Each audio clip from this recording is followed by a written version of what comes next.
Exemple 2, dans la figure ci-contre, détermine la mesure du segment DF. On nous montre une figure dans laquelle il y a deux triangles, un petit qui est imbriqué dans le grand triangle, et la stratégie pour déterminer la mesure DF, ça sera de déterminer la mesure DW et de retirer FW, 25 cm, pour garder seulement la mesure de DF. Pour y arriver, on devra utiliser des triangles semblables. Les triangles ici, le petit et le grand, ont chacun un angle de 90 degrés, ainsi que l'angle W qui est commun aux deux triangles.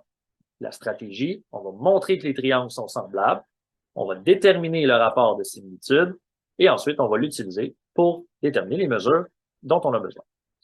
Alors, comme ce sont, ou on se doute que ce sont des triangles semblables, on va les redessiner dans le même sens. On va conserver le grand triangle cette fois-ci dans la même orientation, et on va redessiner le petit triangle dans la même orientation que le grand. On obtient quelque chose comme ça ici. Les sommets, on conserve D en haut, K et W. En replaçant le petit triangle dans le même sens que le grand triangle, T va s'amener en haut, à l'angle droit. La petite cathète est à gauche. Et dans le petit triangle, la petite cathète, c'est TW. W va rester à gauche, tout comme dans le grand triangle. Et F s'en va à droite. Ce qui va nous donner les mesures suivantes. 25 pour FW, 20 pour FT et 48 pour DK. On va montrer que les triangles sont semblables. Ils sont semblables par AA. Le triangle DKW est semblable au triangle FTW par la condition minimale de similitude AA. Par la condition minimale de similitude AA.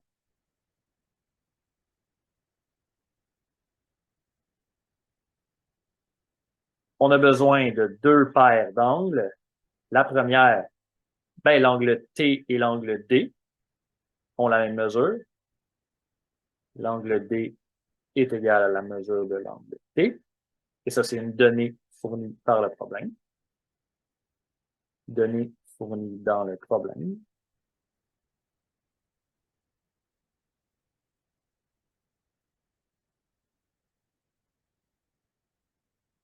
Et la deuxième paire, A, ici, c'est l'angle W qui est commun aux deux triangles. La mesure de l'angle W va être forcément la même.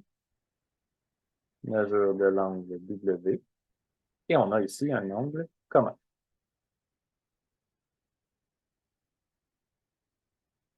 Bon, avec le cas AA, on ne trouve pas directement le rapport de similitude. Ici, on peut le calculer à l'aide de 48 et de 20, qui sont des côtés homologues. Le rapport de similitude.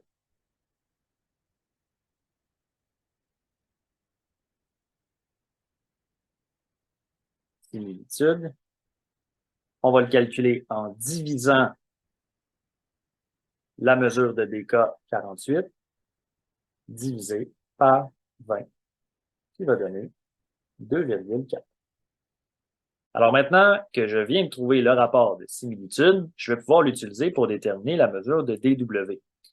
La mesure de DW, je vais la déterminer à partir de la mesure de TW, puisque ce sont des côtés homologues. Mais comme je n'ai pas la mesure de TW, je vais devoir utiliser une autre stratégie. Dans un premier temps, étant donné que le triangle FTW est rectangle, je peux déterminer la mesure de TW à l'aide de la relation de Pythagore. Et une fois que j'aurai la mesure de TW, je vais être en mesure de déterminer DW. Alors, la mesure du segment TW,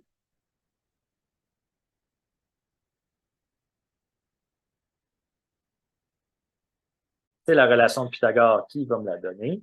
Racine carrée de 25 au carré moins 20 au carré.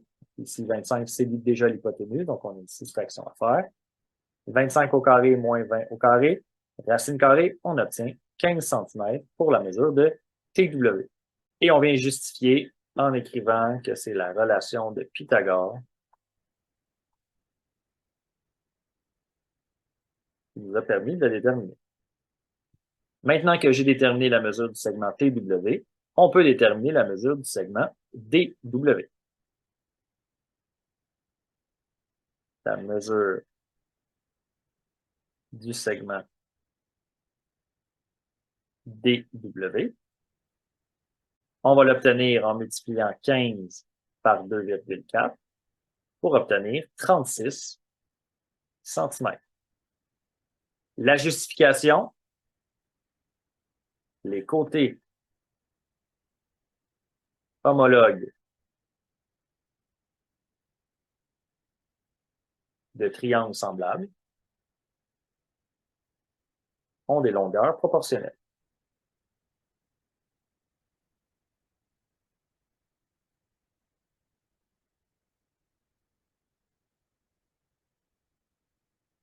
Ont des longueurs proportionnelles.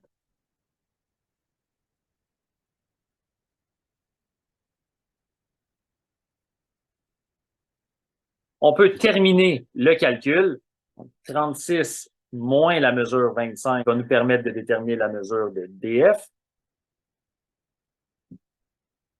Mesure du segment DF.